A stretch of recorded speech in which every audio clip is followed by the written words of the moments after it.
What happens when a Las Vegas Reformed Jewish rabbi and a Las Vegas Presbyterian pastor have a conversation as friends? They discover that no matter where you live or what you believe, faith matters.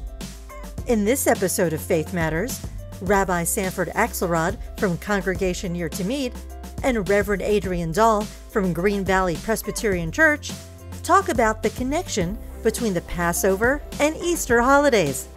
They discuss their origins, their similarities, their differences, and their traditions, and how ultimately both holidays are celebrated as holidays of hope. All right, Adrian, it's good to be back. How are you doing? I'm doing well. How have you been? I've been doing pretty good. Busy time of year. I don't want to pass over anything. Har, har, har. And isn't this funny? We're getting together and we should be sitting down instead of just getting together like this. We should be sitting down over coffee and lunch at our favorite place. We could do that too, but come Passover, I got some little restrictions there.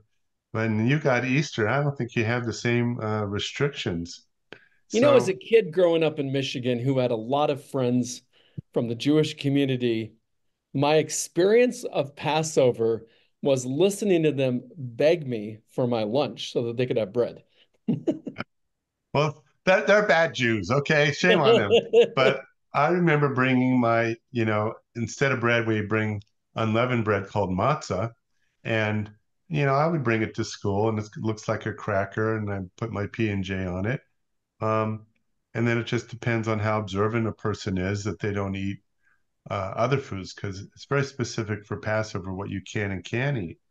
But it's a great holiday, lasts a week, and it typically falls near Easter. So we got to ask you, why does it always fall near Easter? What's the connection between Passover and Easter? Well, it has to be the calendar, and it has to be the full moon, correct? Yeah, but what else? For us, Easter is always the first Sunday after the full moon, after the spring equinox. All right, so that's why it kind of lines up calendar-wise. Okay. But in the Christian tradition, Passover, I may totally misunderstand. Is that considered Jesus's last meal? Jesus was celebrating the Passover event when he gathered with the disciples in the upper room. So he would be his last meal. Yes, his last meal. And that's why it's often called the Last Supper, that was a celebration of the Passover event when he was in Jerusalem with the disciples. All right. So there's that connection between Judaism, yes, and Christianity. And from time to time, I think we've even had it at your church a few years ago where people have asked us to do an authentic Jewish Seder so that they could understand the experience that Jesus went through. I think we should do that next year. Well, next year in Jerusalem, next year, at the church. Next year in Henderson, right? Next year in Henderson, right? It would be a fun. Passover is one of those Jewish holidays where Jews, we're commanded to open up our homes to the stranger. And it could be in the phrases, let all who are hungry come and eat. So it's a holiday where we welcome people into our homes. And then as interfaith relations have gotten more advanced and broader, a lot of people like to invite people who are not Jewish into their homes for Passover because it's one of our holidays that is unique, but also a heck of a lot of fun. So, it's that. And Passover this year is April 22nd. That's the first night of Passover. And a lot of people, they celebrate the first two nights, the 22nd and the 23rd. But we always have a big temple Seder because we know a lot of people don't have a place to go. And we try to make it fun, and have the symbols of Passover and all the traditional foods. And we look forward to it. And then let's talk about Passover then. So you say it's a fun holiday, but for our audience who may not be familiar with Passover, And you'd be surprised how many Christians don't really understand And Passover. what it is. Yeah. So you're celebrating something specific about the Exodus event. All right. So So there's an old talk joke. to us about that. The old joke is they tried to kill us. We won. Let's eat. That's the old joke. And that comes from Passover. All right. So you have, according to the book of Exodus, the Jews have made their way into Egypt. And then arises a new Pharaoh and doesn't understand the Jews were invited there, and the Jews were given Goshen, which was a very prosperous place, and said, you know what? I don't know about this. So it was xenophobia and also charges of dual loyalty, and they enslaved the Jews. A couple hundred years go by, God hears our prayers, and Moses is born, and he will grow up in Pharaoh's household, Prince of Egypt. Mm-hmm. At least the title Disney got right. And from there, he discovers his Jewish identity and realizes that he is called to liberate the Jews through the hand of God. That's the short story. The long story is the Ten Commandments. Okay, it still holds up with Cecil B. DeMille, even Lisa though it's DeMille, yes, Hollywood. We yes. got we got to watch that every year. And the commandment for Passover is to teach our children of how we were slaves and now we are free. So it's a pedagogic holiday. But that was kind of the sentence. But from that, what the heck do you do? But if So we the go past, back for a minute to that night, the first Passover, do you so tell the story about the angel of death? right. So the angel of death passed over the Israelite homes. If they And made a sacrifice. right. And therefore the name Passover comes from the fact that the angel of death passed over the Jewish homes, and the firstborn son of the Egyptians died. And that terrible 10th plague was what finally motivated Pharaoh to say, get out of here. I never want to see you again. And they had to leave in haste. And because they left in haste, the bread did not have time to rise and therefore is flat. That, scholars will debate whether that's true or not, but that's the story behind the story. Um, and What so I the find primary the fascinating in my primary study, food is going to be matzah, the unleavened bread. But the primary commandment, aside from eating unleavened bread, is to tell the story. That's the function of the Passover. We call it, the meal is called a Seder. The Passover Seder is all of, and why it's fun is because it's all about making sure the kids learn the story of how we were slaves and now we are free. And therefore, fun games and songs and stories and are all fair game parodies. And you could go on for hours celebrating the Seder. Or you could do it very quick. You could so do it in in a couple. some way, as an outsider, to me, it seems like there's this common thread of celebration that you just celebrated Purim. And in Purim, you're also celebrating survival. And I've noticed that you do this with joy. You are telling the Well, story. it's again, they sought to kill us, we won, let's eat. Let's eat. So Passover, yeah, there is joy. It's not the joy of the loss of life, but the joy that today we are free. Yes. So there's actually an interesting Jewish story that after the Israelites crossed the Red Sea, they started singing and dancing as related in Exodus. But what is not in Exodus, but is part of a Jewish backstory, is that God spoke from heaven and said, why are you singing and dancing? The Egyptians were my people too, and quieted them down. Mm. And we retell that as part of the Passover narrative. And we have a cup of wine that, as we mentioned, each of the 10 plagues, we take one drop of wine for each of the plagues so that our cup of joy is lessened, and that the Mm. idea that even our enemies are human beings that deserve our empathy, and that continues up into this day. Yeah.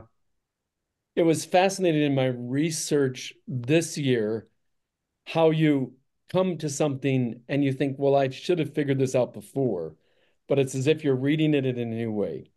And a commentator said, what's interesting about Passover is that no house was immune.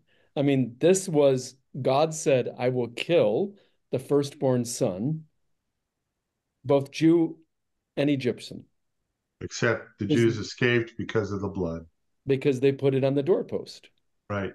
But it harkens back to the very beginning of the story when Pharaoh set out to kill the newborn sons of Israel, not the firstborn, but the newborn. So Moses was one of those people. He had an older brother, Aaron, but he gets put in that basket, sent down the river Nile, and then he's adopted by a princess. And that's how he grows up in Pharaoh's household. But this plague, you could be 50 years old and be the firstborn. You could be a baby and be the firstborn. So it affected all generations in a horrific way. And we think of it as always a baby, but you make an interesting point. The firstborn could have been any age. Teenager, right? Yeah. Could have been someone 80 years old and boom, they're dead. And the reason I ask about that is many Christians forget that that's what we remember when we celebrate, whether you're Catholic and it's in the Mass or you're Protestant, as we celebrate what is known as a sacrament, the sacrament of communion, otherwise known as the Lord's Supper. We're remembering this event that Jesus had with the disciples as he's remembering the event of Passover. All right, so let's back up a little bit. The Passover. Define for our listeners, what does it mean sacrament and what does it mean communion? Sure. So sacrament means that something is uniquely set apart by God. And so there is this inward working of the Holy Spirit of God through this outward sign.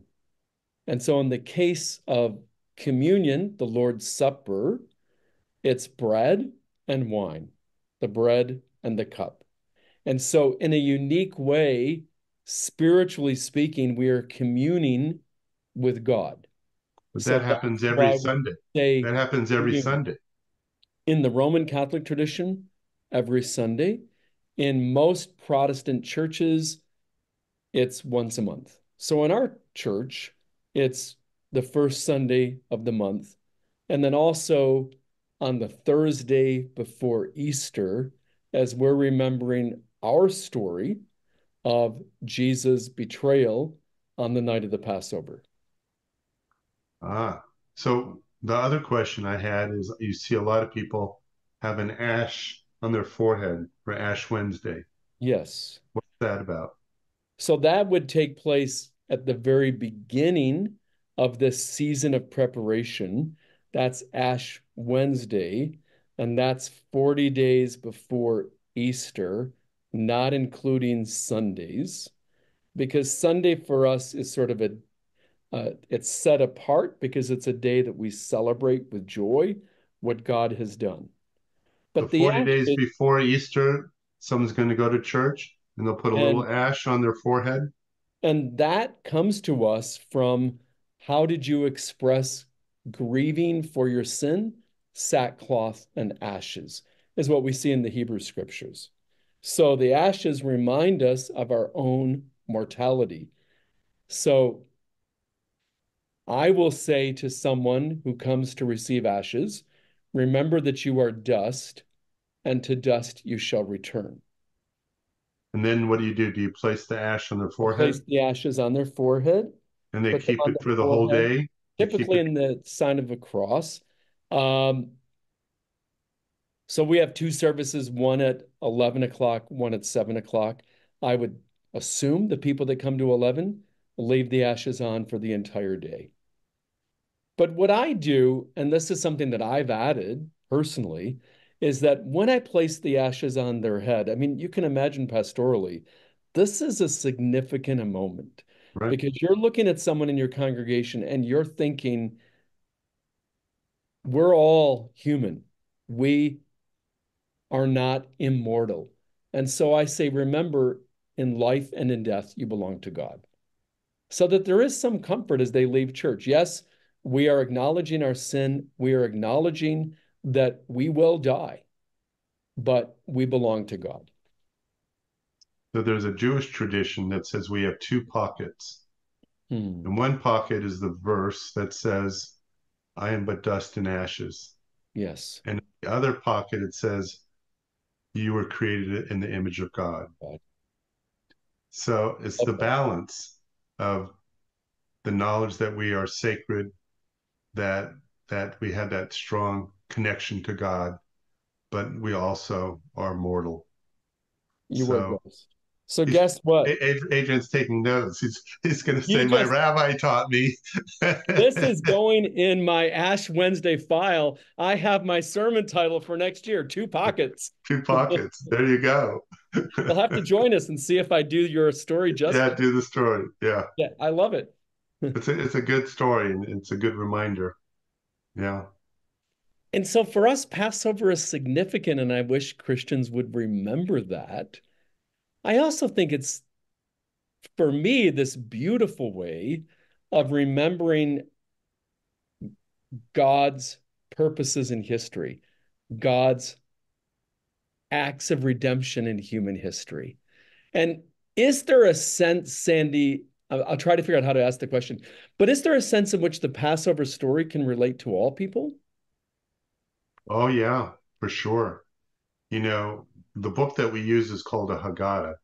There's probably 1,000, 2,000 different versions of the Haggadah, and they can be themed. They can be themed towards slavery or social justice or um, tradition. And Or a persecuted people group? I've seen you could, those. right. Yeah. So traditionally, in the civil rights movement, there would be a Jewish Seder. And Hmm. because we share this experience of slavery together.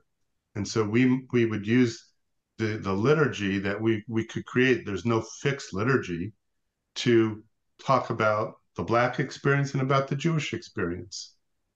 So could be done.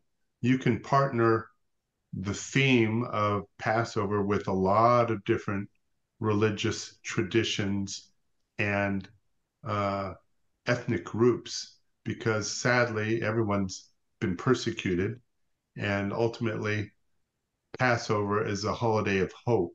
We Hmm. were slaves, and you can be a slave literally or metaphorically. Yes. And so you can take it on that level. You can take it on the broad level that here we are in this great big world and there's still human trafficking. And so you could use Hmm. that as a theme.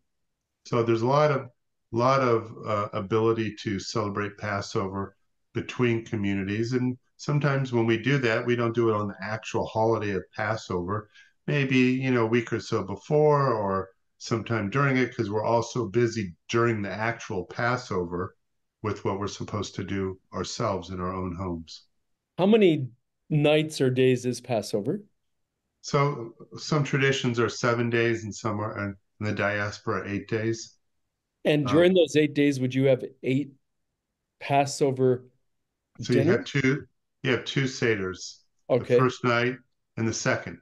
But what Okay. happens is if you're like my sisters and everyone works, you go, we're going to do the Sunday. All right. Yes. So, it's still during Passover, but it won't be the first and second. They'll do it Right. by convenience, and which is fine. In our synagogue, we do the first night as a community, but we encourage people to do it in their home. They don't have to come to temple. We just don't want anyone to be without. And then our sisterhood does a women's seder. So they take, women's rights and women's issues and they interpret it through the lens of the Passover Seder. I've only been to one Passover, and that was in your synagogue. And I want to say it might have been sponsored by ADL. And that Oh might have yeah, been one of my that first I years think there. you're right. Yeah. The Anti-Defamation League, they haven't done it in recent times. I've encouraged them to restore it. They didn't do it during the actual Passover, but in the season of. Mhm. And as you might recall, the Haggadah they used was more universally oriented Right. so that everyone could relate to the themes of Passover. It's such a powerful, powerful story. Yeah. And and For me as a Christian, when I look at the Passover story, clearly God is the central figure of the Passover story. What about for a secular Jewish person? Is it still an event they would celebrate? I would say of all the Jewish holidays, Mm-hmm. Passover is the most observed. Because they're remembering that we survived. Because it's around a meal. It's a lot of fun. It's Yes. once a year, and they have great childhood memories. So they want to do that for their families. The Sabbath, which is the most important, comes every week. In an assimilated world, they find that a little bit too hard to observe unless you're very traditional.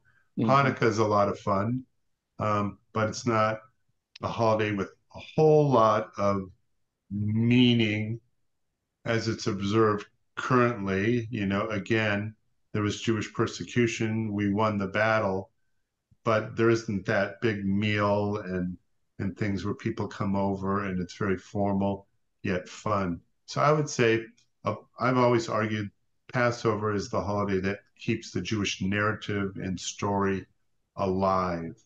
And the No three matter lines how. where What's that? we survived, let's see. What's the first line? Oh, they tried to kill us. They We tried to kill survived. us. We Let's see. survived, Yeah. let's eat. Yeah. Yeah.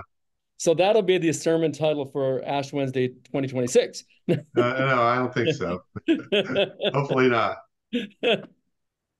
All right. Well, I'm looking at the time. We could talk about Passover and Easter a long time. So I don't know if you have the answers. We're going to go to real quick, Easter myths, the Easter bunny. Yeah, and the eggs. Let's go for it. Sure. So Easter for the Christian is really about the death and resurrection of Jesus Christ. So that's what it is from a Where are the bunnies from? The bunnies are they come to us through people celebrating fertility in the spring, and syncretism happens in every religion, and somehow great companies like Hallmark decided to put them on cards. Okay, that's right? what I thought. And but there's really no the eggs are the same thing, right? The eggs are the same thing, but I read recently that there was something about the fact that you were not allowed to cook eggs during Lent, and so people cooked them ahead of time. I don't know if that's true, but it made for a great story. There's a lot of myths associated around. We got to look at the great God of Google. Okay. Yes, that's right. But listen, any holiday which allows you to eat jelly beans, I'm down for it. Okay. In case our doctor is listening, I had to go in for my blood work and my sugar was high. And he said, well, this is kind of odd because it's a really big jump. And I said, maybe I should have not had my blood lab work done the day after Easter when I break a 40-day fast and have absolutely no discipline. Jelly beans, chocolates, scones, right? Hot cross buns, you name it. I mean, it's just like you celebrate, you eat, right? That's right. You did. Yeah. Well, good. It's been fun to talk to you a little bit about Easter and Passover, and I hope our listeners enjoy this special holiday edition of Faith Matters. And we can't sign off yet, though. So how do we say Happy Passover? Is that you could say Happy Passover. Okay. You could say Chag Pesach Sameach, which would be harder. So just stick with Happy Passover. Pesach Sameach. Okay. Yeah, and you probably say Happy Easter also, right? Right. All right. Now, can we sign off? Now we can sign off. All right. Well, then you get to do the last word then. Okay. Hag Pesach Sameach. All right. And happy Easter. Passover. Thanks for listening to Faith Matters. We'll catch you next time. And we hope that your faith matters to you as it does to us, and that we're all on this journey with God, a search of meaning and holiness. So happy Easter, happy Passover, everyone. Shalom. Shalom.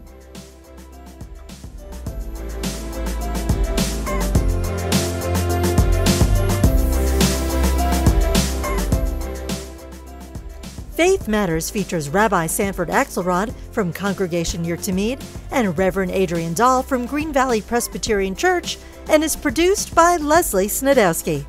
We hope you join us again for our next podcast episode of Faith Matters.